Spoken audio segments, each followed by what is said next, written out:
law? Yeah, all who violates the bank secrecy laws No, no, are no, no, covered, no. yeah. They happen to have it legally because it was submitted to them, although there's a case for robbery or whatever, but as of now it's legal. And they're looking at those bank accounts. And the prohibition under the bank secrecy law is on the officials of the depository bank. Section 3 of the Bank Secrecy Law, Mr. Chairman, is very specific. It applies only to officials or employees of a banking institution. So the Senator Dillon is right, and the NBI is not covered. Yeah, actually, I'll sir, read it yeah. verbatim. Section 3, it shall be unlawful for any official or employee of a banking institution to disclose to any person other than those mentioned in Section 2 hereof, you may court order, impeachment, etc., any information concerning said deposits. So it applies to the bank clearly. That's why we haven't been pressing the banks. Hindi ba, wala namang kayong written consent ng depositor, wala namang court order, wala namang impeachment, and you're looking into those accounts right now. Your Yes, Honor, let me clarify, because these documents has to be still validated and verified with the bank itself, because they're allegedly, these are passbooks issued by the aforesaid bank, and of course, that would mean inquiry to the bank. Actually, ma'am, we were going there. Have you presented to LDB the passbooks? Not yet, Your Honor. That's, I mean, as much as possible, I want to be fair here. One of the complaints of Chairman Bautista is that some of the documents presented were fake or fabricated. Actually, the direction perhaps Senator Soto is going towards is, if you have the passbooks right now, and he says they were stolen, I don't know which ones are real, which ones are fabricated, and it's a golden opportunity, quite frankly, to show those passbooks to the bank for them to identify not the contents, if indeed those passbooks, and we're not even going to the deposits yet, and the depositor himself is admitted that he has deposits in that bank. In fact, he's claiming some of those passbooks are fake. It would be a perfect opportunity to show these passbooks to LDB, and a cursory observation would reveal whether these are genuine passbooks issued by LDB, not even reading the name, not even reading the contents, just the genuineness of the passbook. That can establish a lot of things already. Yes. Mr. Chairman, just on that point, yes, maybe a confirmation or a denial Yes. from the bank if these bank books are genuine Or fake. would not violate the bank secrecy law. But let us be reminded that the bank would violate the bank secrecy law if the deposits are revealed, except in cases where the depositor gives the written consent, in cases of an impeachment, or only upon court order. Outside of this, then the bank officer can be subjected to prosecution if he now participates and gives his views or her views on the existence of and correctness of the accounts in the authentic deposits, because they're not supposed to make any revelation, and the NBI is not a court that can make this inquiry. Agreed. The chair agrees with Senator Dillon. That's why we have been very careful about this too, and that's why it's only to the extent of authenticating the passbooks. Just authenticating the passbook is okay. Yeah. In other words, is the bank book your bank book or not, Madali Mr. naman Bank? malaman yun eh. Madali naman They malaman can yun. say yes or no. But beyond that, I would like to think that just for the protection, not only of the particular of Mr. Bautista, but of all the depositors, including you and me. You know, the NBI cannot bring our bank book to the bank concerned under the guise of investigating, would require the bank now to comment on the deposits that are made there, because the NBI is not a court, and under the law, only the court can require an examination. The chair agrees with Senator Drilon, but that's why we also will be reporting out a bill seeking to repeal the Secrecy of Bank Deposits Act, because according to information given by the BSP, there are only 2 countries with such a law. The Philippines is one of them, and Lebanon is the other. Hindi yata magandang grupong makabilang ang Pilipinas doon. So we are in the process of repealing that law. So, Senator Soto, the question Yes, is, precisely, are the passbooks with you? Is it with you? Is it in your possession now, or it's in the NBI? No, it is not with me, Your Honor. But As you of are in this the time. process. You are in the process of Yes, but asking the LDB to validate. So with respect to the form of the passbook, yes, but not on the details. No, we don't need that. All right. So, well, do you have a specific unit that investigates AMLA violations? The Anti-Fraud Division, Your Honor, is the Anti-Money Laundering Desk of the National Bureau of Investigation. All right. So, from 2001, when the AMLA was enacted, how many cases, how many violation cases have you investigated? We refer cases, Your Honor, with respect to the results of our investigation on the predicate crimes to money laundering. It is the AMLA's jurisdiction to conduct the money laundering investigation aspect, and we assist them as a result of our evidence gathered during the investigation of the predicate crimes. But you have already investigated big syndicates, high-risk money launderers, Yes, Your drug lords. Yes, Your Honor. Those violations of the RE 9165, the RE 3019, And the if the corruptions, and committee- some of the predicate crimes. And if the committee seeks to have a copy, you can give us at least a list of the investigation of the cases you have already investigated.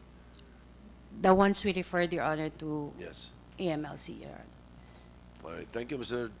Chairman. Thank you. I have a series of questions for LDB and the BSP, but time constraints and our other colleagues are here, so I will terminate. I will suspend my questions at this point, Mr. Chairman. Thank you, Senator Soto. Senator Drilon is recognized for his interventions. Mr. Chairman, may the representative of the NBI is the attorney?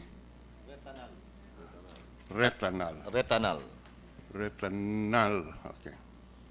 Attorney Retanal, we recently passed the new charter of the NBI. You're aware of that, of course. Yes, Your Honor. Now, in that charter, the powers of the NBI is clearly defined. Would you recall? Yes, Your Honor. Now, in that definition of the powers of the NBI, does it include examination of bank accounts? Sir, examination of bank accounts is part of the investigative process. No, I'm asking you specifically. All of those powers granted to the NBI to investigate is part of the investigative process. But we clearly defined what should be investigated by the NBI because prior to that law, there was always a question of who has the right to investigate, the PNP or the NBI. One of the policy issues that the law addressed was we clearly defined what is the definition, what are the cases that can be investigated by the NBI, but we covered it with a general clause. Other cases, or the Secretary of Justice or the President of the Philippines can direct the NBI to investigate other cases. Now, so my question is, under what authority in your law, in your charter, would the NBI go into the examination of bank accounts in general? Your Honor, if it is a directive from the Secretary of Justice or the President. All right. If it is upon the direction of the Secretary of Justice. This is very important because to our countrymen, we must protect the citizens from undue harassment. And undue harassment or harassment can emanate from an examination of bank accounts. And that is why the law is very clear. You have the bank secrecy law, wherein you can only examine bank accounts under certain circumstances, as when the depositor gives a written permission, or in cases of impeachment, or in cases of a court order. The bank secrecy law does not allow the NBI to examine bank accounts. And whether or not the NBI can examine a bank account pursuant to the instruction of the Department of Justice Secretary is something that is debatable in my mind. In other words, the power of the Secretary of Justice should take into account the provisions of the bank secrecy law. And this is very important, because my next question is, who authorized the NBI to examine the accounts? Your Honor, may I clarify? Yes. It is not an authority to examine the bank accounts. It is an authority to conduct investigation. And in the Authority to conduct an investigation which involves examination and investigation of bank accounts. Because, sir, we will conduct either forensic accounting and financial analysis on the transactions. And necessarily, if the evidence warrant that there are pieces of evidence that would warrant examination, that would be either referred to the Anti-Money Laundering Council for the conduct of the money laundering investigation. Shouldn't the rule of law require you to get court authority to examine these bank accounts as required by the bank secrecy law? We have not made the investigative power of the NBI as an exception to the bank secrecy law. Therefore, a reasonable interpretation is that before you conduct an investigation of the bank accounts, you must either get the consent of the depositor or a court order. Isn't that a reasonable limitation on the powers of the NBI? Because the NBI, while it's an investigative agency, it cannot investigate every Tom, Dick, and Harry. And very critical is that you must not use the powers of the NBI to harass a citizen of this country. In fact, in other jurisdictions, the independence of the NBI is so well guarded because the law made it very clear that the intention is not to allow the powers that be to use the extensive powers of the NBI to harass citizens. Let me relate it to why I'm taking this position. When I was Secretary of Justice and had supervision over the NBI, what I discovered at that time, and this was in the 1990s, was that the NBI's cases generally involved bouncing checks. What does that mean?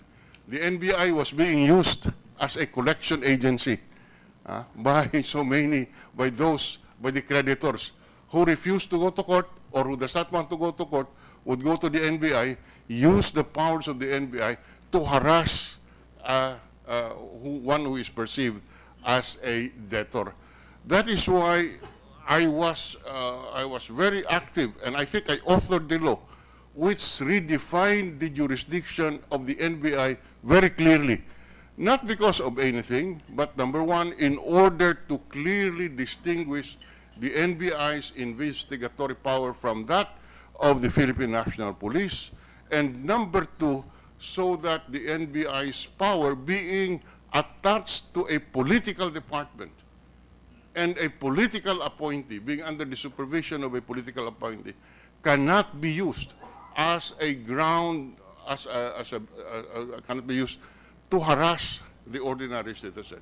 And it is in this context that I am asking you, Attorney Retanol, if you examine closely, is it not a reasonable conclusion that before you can look into bank accounts, whether, even if it is justified as part of your authority to investigate, seek the authority of the court to examine these accounts because of the prohibition. Let me clarify, Your Honor. The evidence or the information or the leads that we have at hand will be the basis of our investigation.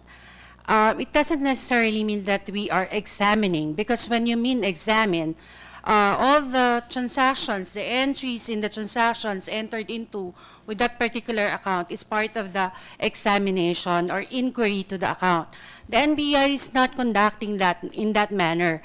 We are actually investigating, conducting financial analysis based on the information and the evidence or documents available at hand.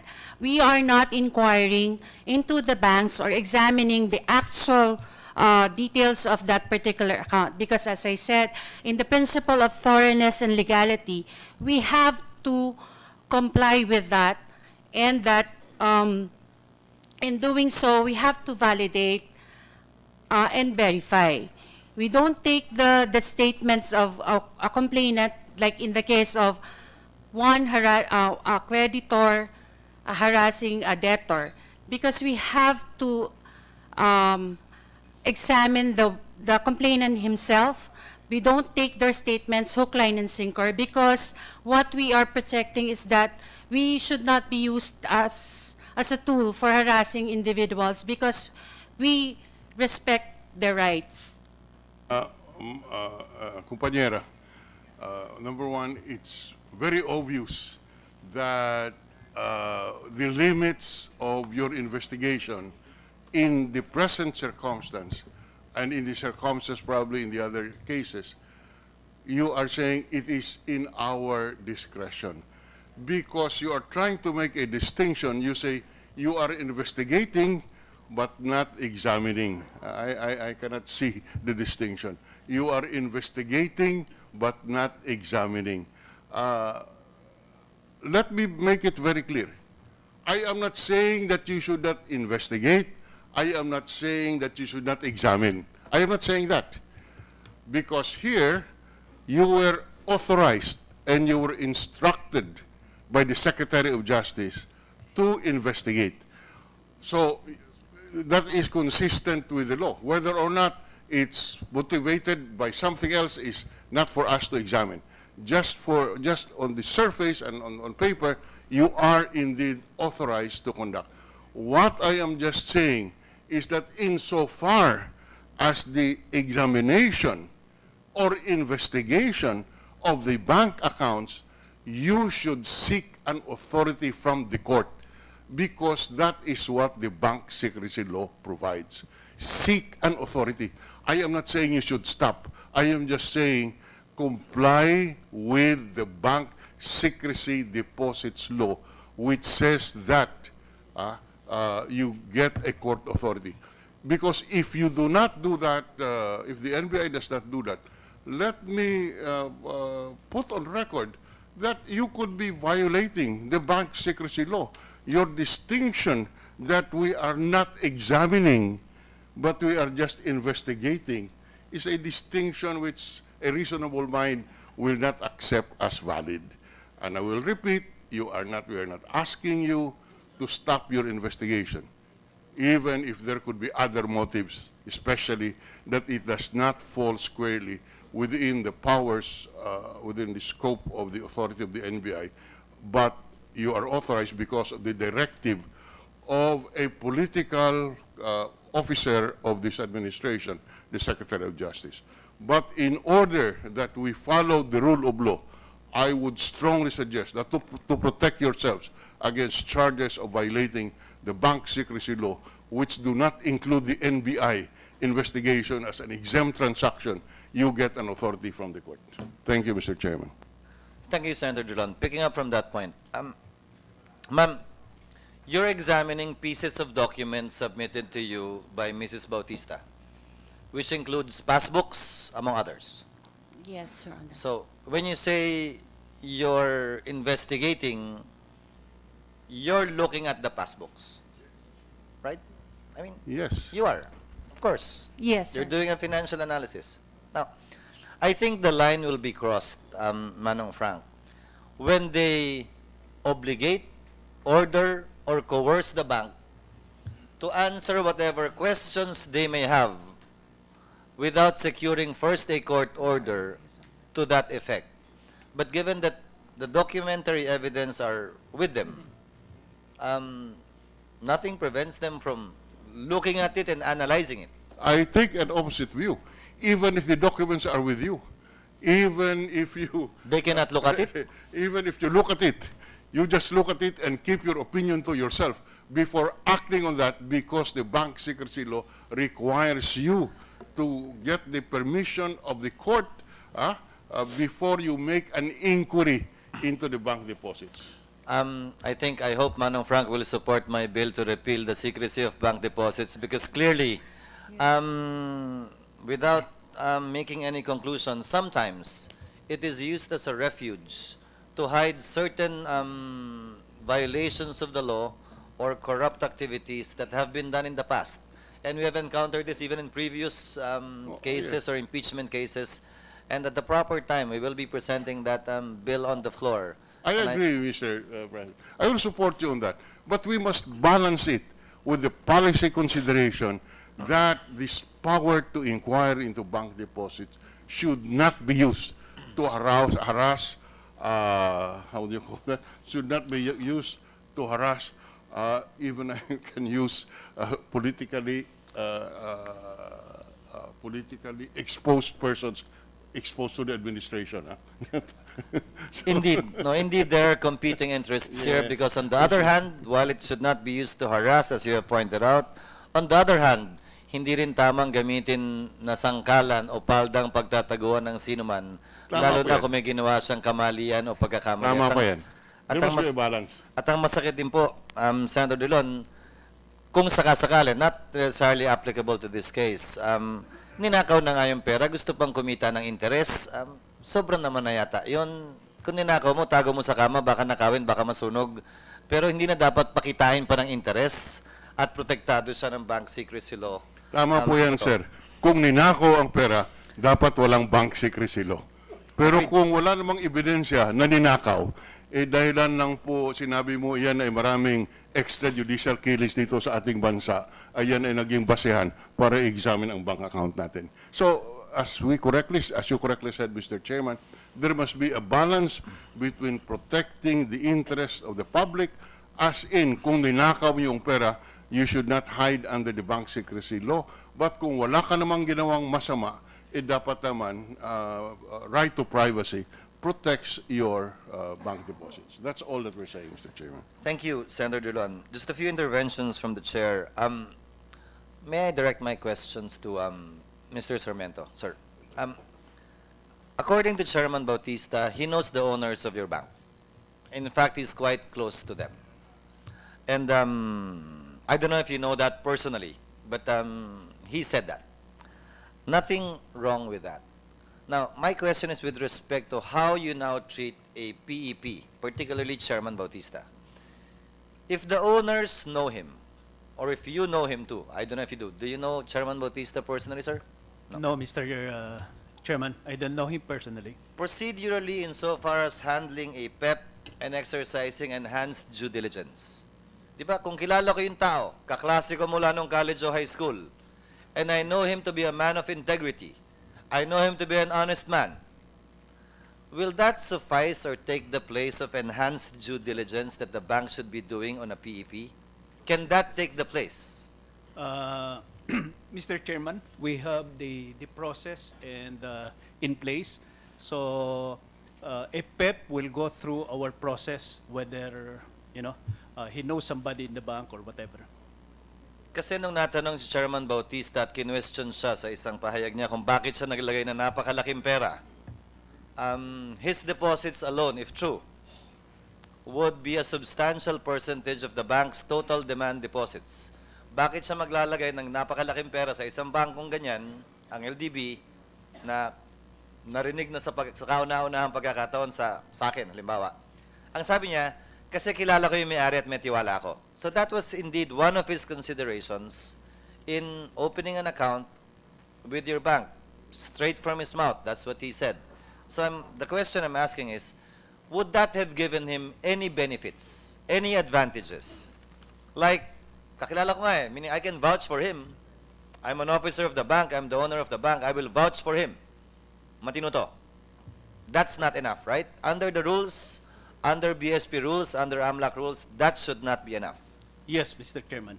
And that applies to all our depositors, Mr. Chairman. And he would be still placed under the same scrutiny as any PEP, high, normal, or low risk would be. Yes, Mr. Chairman, that's very clearly indicated in our process. Now, next question. And this is hypothetical, but you may not consider it hypothetical too. But for you, it's hypothetical. But I'm basing it on the accounts given by, information rather given by both Mrs. and Chairman Bautista. 400,000 peso deposits daily, let's say for 2 weeks. That's below the radar screen, and I'll ask the AMLAC too in a while. That's below the radar screen because that's below the threshold amount. But if it's daily, for let's say 2 weeks, would that fall under, again, this is a hypothetical question, sir, not necessarily relating to, a daily deposit of 400,000 daily, for about 2 weeks, would that generate suspicion or would that generate an STR based on your own rules, even if it is below the threshold amount of 500,000? Mr. Chairman, with your permission, can I refer that to our head of branches because this is something that is procedural already. Because Mr. Oson, Mr. Chairman, we have a process for this, which He is more familiar with it, I yes, understand. Mr. Chairman. Mr. Oson, again, my question is hypothetical, so as not to put you in hot water. Hypothetically, if a depositor makes a daily deposit below the threshold amount and is extraordinary given his long-time deposits with you, that would be an STR.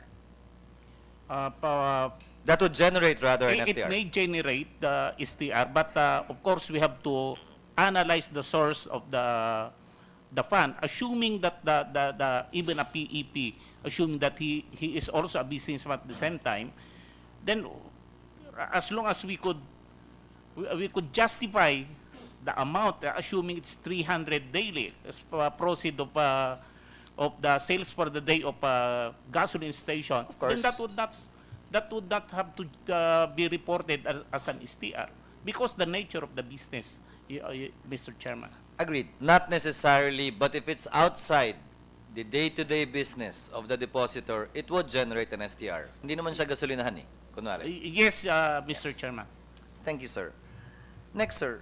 Again, sorry for confronting you with these questions, but it's not meant to impugn your credibility or integrity or any other person, just to clear the air. Chairman Bautista said too that these deposits have been accepted by the bank and therefore you've exercised enhanced due diligence and accepted the deposits. Now, so you would ask any depositor, Chairman Bautista included, saan galing yung pera? Diba? Normal yun. Kailangan yung gawin yun. Especially if he's a PEP. Right? So he would present to you, in theory, whatever basis of the money would be. Deed of sale, diba? Referral fee, kinita. You would have those documents. Or is it just a verbal thing? Tatanungin lang ba o re-require nyo mag-submit ng dokumento? Tatanungin at magre-require din ho ng dokumento. Which you will keep on file. Do you keep that on file? Is there a separate file for all of these documents in case you're asked by the BSP, di ba, na, hoy, PEP to, enhanced due diligence to, saan ba galing to? You should be able to answer, right? And it's not only verbal. There should be documentary evidence to support it. Papakita higin ho namin ng dokumento na magsusubstantiate po doon sa Will you keep a depository. copy? Normally, we keep a copy, Mr. Chairman. And it's kept on file. For each PEP or each suspicious transaction na magkakasama sila sa mga STRs, ito yung explanation doon. Yes? Yes, Mr. Chairman. Now, Pero this- hindi ho lahat ng, halimbawa, let me qualify. again, kung yung PEP na yon ay alam namin kung ano ang nature ng business niya, kaya babalikan ko palagi yon, Of hindi ko course. kailangan hingan pa ng additional document. Now, would the nature of the business of a depositor, I really want to know the answer, be covered by the Secrecy of Bank Deposits Act? Meaning, in the course of the exercise of your function, you get to find out the nature of the business of a person. Diba? Is that covered by the bank secrecy law?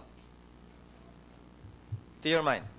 Ang tingin ko po, basta yung pumasok sa deposito ng isang depositor ay covered po Kung magkano? Pero ang regardless tinatanong ko, of the amount po. to your knowledge, I'll be more direct to the point. To your knowledge, what is the business or the source of whatever deposits? I'm not even going to the amounts. If I ask you that question, si Attorney Limo nakatingin na agad, kanina nakayuko lang. Would that be covered by the Secrecy of Bank Deposits Law? I'll even go a step further. Chairman Bautista said all of these monies, most of it at least, came from earnings from foreign currency trading. Is that, will you advise your client to answer or no, Attorney Lim? Yes or no lang? Is that covered by bank secrecy?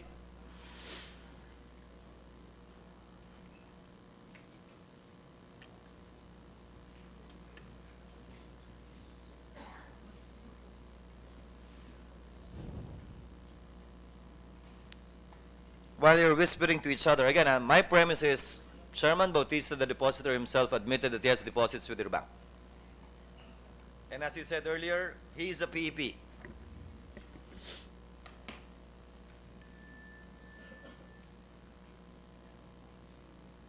Please, sir. Hypothetically, sir, any information relative to the deposit, source of fund of the depositor would be covered by, well, of course, it would be covered by the Secrecy of Deposit, Republic Act 1405, and the General Banking Act. Okay. I'll respect that. As I said, as I discussed with Attorney Lim earlier, I'll try to stretch this point so that I know what the extent is, and Attorney Lim is there to guide us anyway. Is the bank a foreign currency trader on top of being a bank? I'm talking about LDB. As a trip bank, we don't have FCDU, sir. You don't have FCDUs. Yes, sir. So you only have peso accounts. Yes, sir. And if you have peso accounts only, you're not allowed to trade in foreign currencies? We are not allowed to transact in foreign currencies. But you can, of course, exchange. Not even. No. Our business is all would be in peso. So hindi ako pwede magpapalit ng dollar, bumili ng dollar sa inyo? Hindi po. Hindi rin kayo pwede bumili ng dollar? Hindi rin po. Thank you. Now this is where I stretch the point. May I know how many closed accounts Chairman Bautista has with LDB?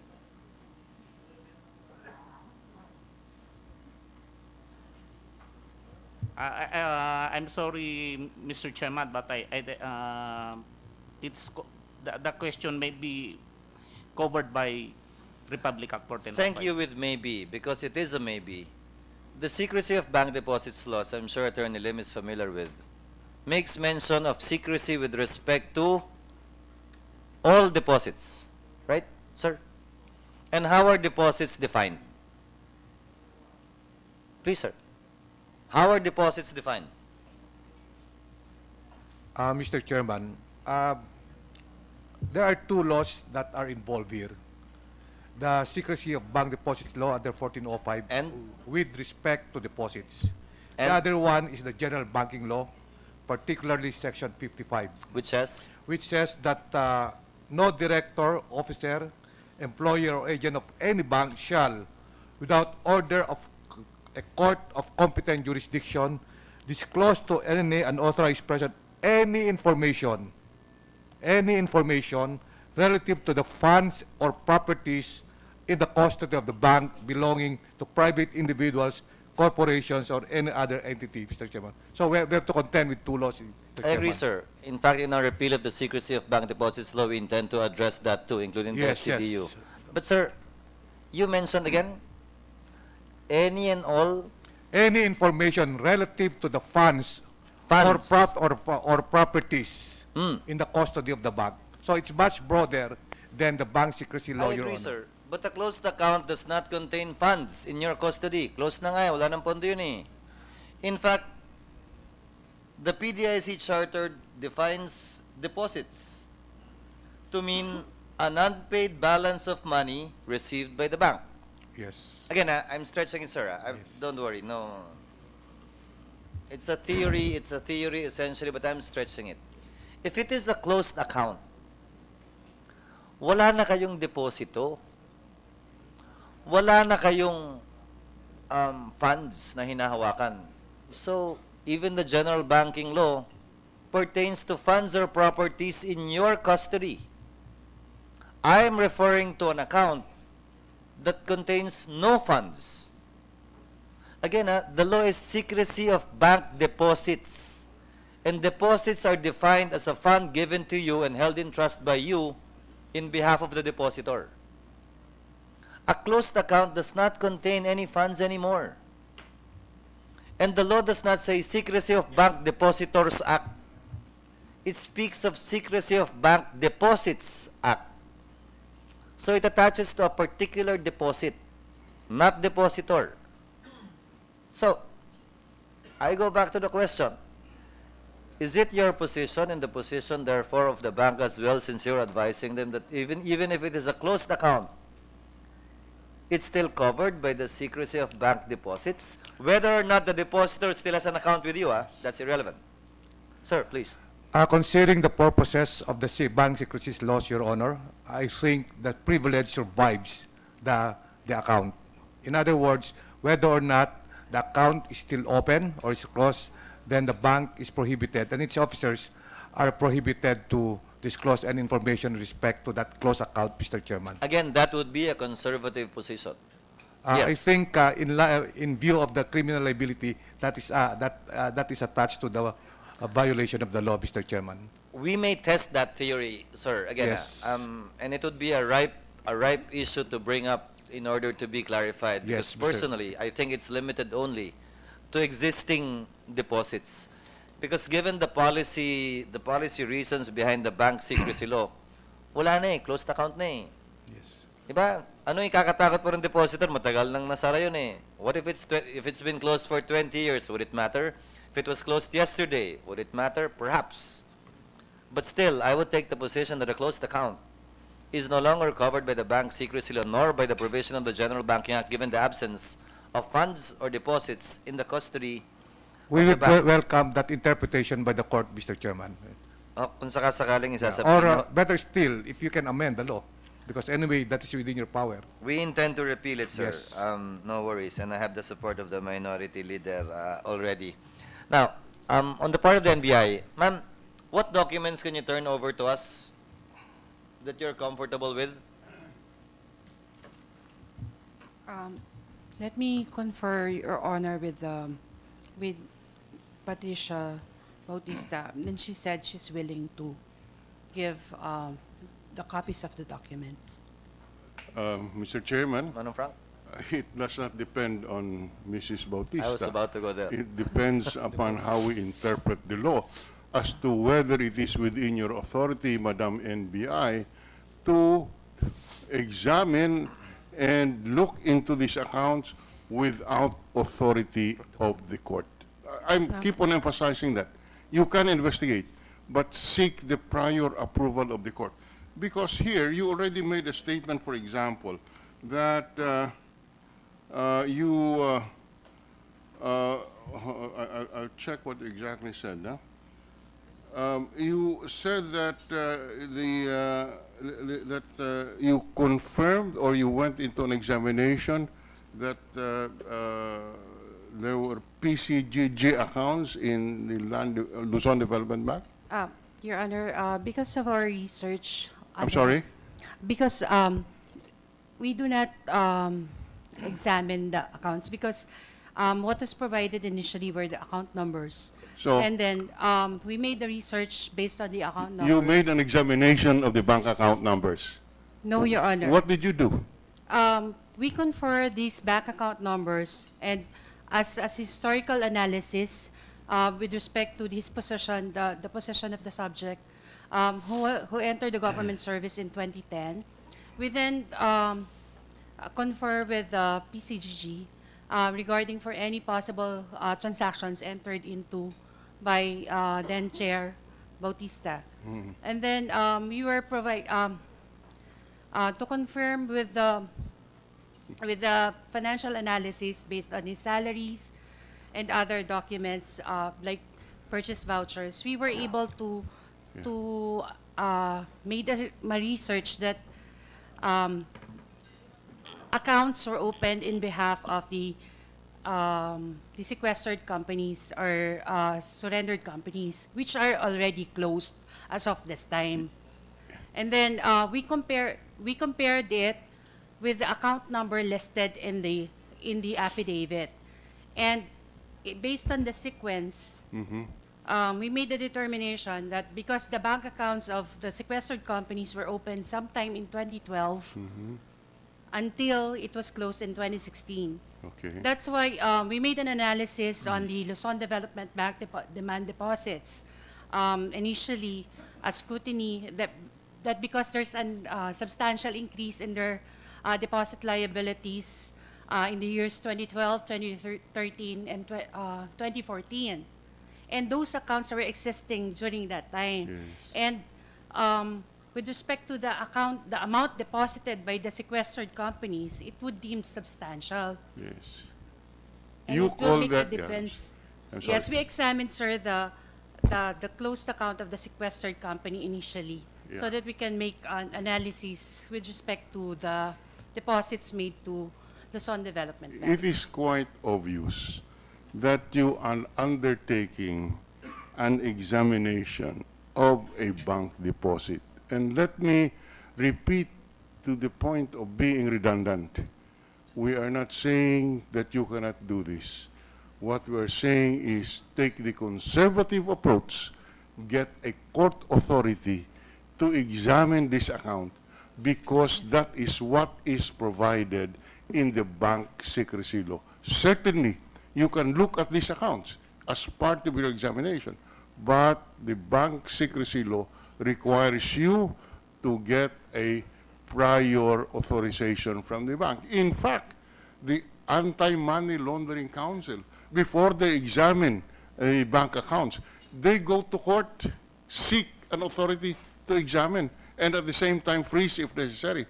If AMLA is doing that, I cannot see why, by what authority you are examining without a court authority. Your Honor, may I...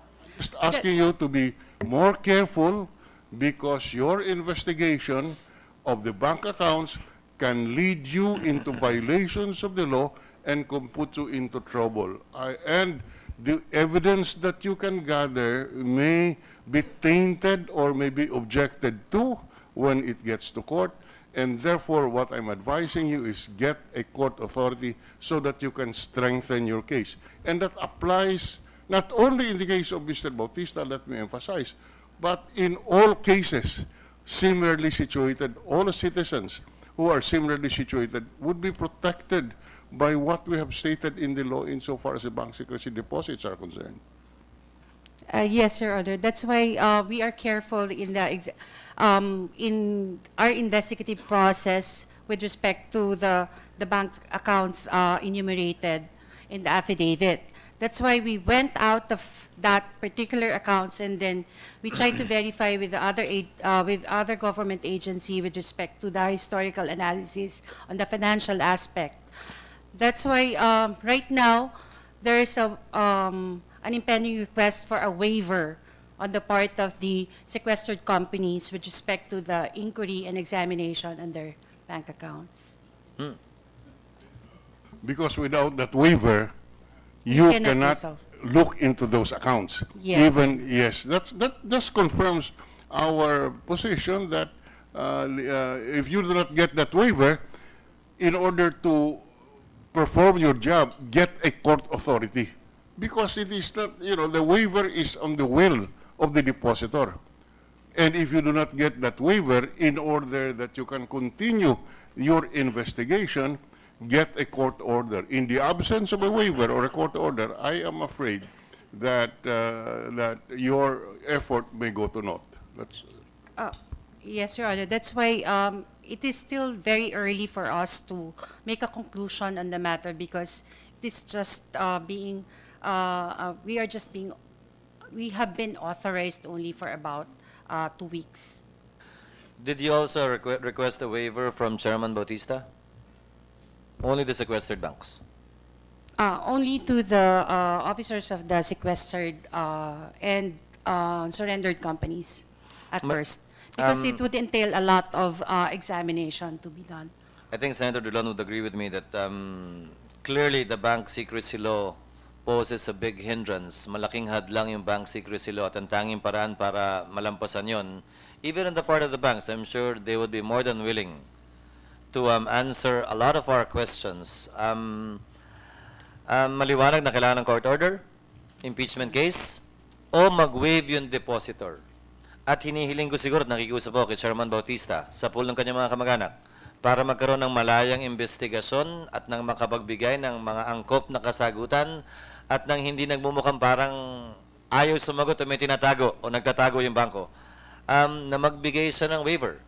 Nakapagsabi na rin naman siya na pabor siya sa anumang uri ng inquiry ng NBI man, ng BIR, o legislative inquiry man. Specifically, binanggit na yon. Senator Grace asked for his presence, but actually, on the part of the chair, he's welcome to attend, given the fact that his name was mentioned. But offhand, even if he does not attend, I would be more than satisfied with the submission of a waiver, again, to the bank. Right? Copy furnished to else. Copy furnished the committee so that we can all ventilate the issues involved in this case without any worries of violating the bank secrecy law or holding accountable or liable officers or officials of the Luzon Development Bank. Would that relieve you too, Attorney Rosella, of any, hindi may AMLAC ka pa, no? Pwede mo mag-waiver din yung subject of investigation?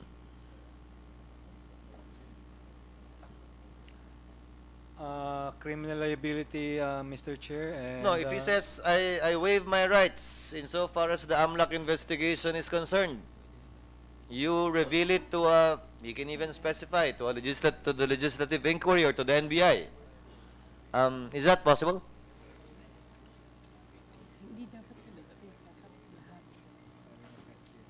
Mr. Chair, if I may, Yes. I don't think the AMLAC would need a waiver.